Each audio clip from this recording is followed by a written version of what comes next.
You have the PCD Bengal. It is the P63L. It looks like this is the 3 cameras in the back, the little touch sensor, PCD and logo on the back. And you have forgotten your password. No matter what you do, you can't remember it. You can't remember what you did. You didn't write it down.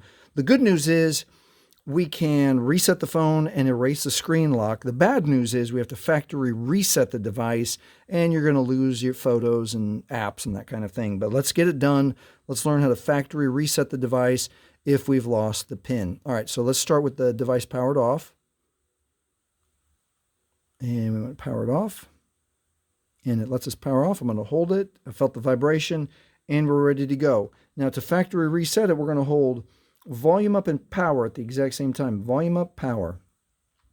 And we're waiting for the tiny little menu to come up in the center of the screen. And we're going to follow the on-screen instructions. It says volume down to select. So it's at recovery mode. Let's say that yours landed differently. So I'm going to go all the way down and only use the volume down to select recovery mode. And now it says power is okay. So I'm going to press power for okay. Now it's going to go through its reboot, and it's going to take anywhere from 5 seconds to maybe, oh, there we go, already went.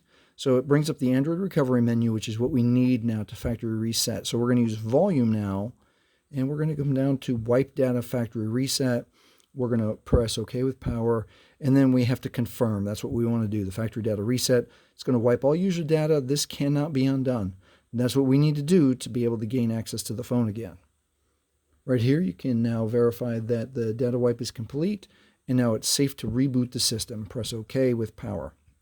Let me remind you that if you have used your Google or your Gmail account to log in, and you are 100% going to need your Google or Gmail account to log back in, even though we've erased everything. The last thing that remains is the Google protection that you've put on the phone. So especially if you set up the Find My Device or My Device is Lost, you 100% will still need your Google or your Gmail login and password. If this has helped you with your PCD Bengal, the P63L, please like, please subscribe. Thank you very much for watching.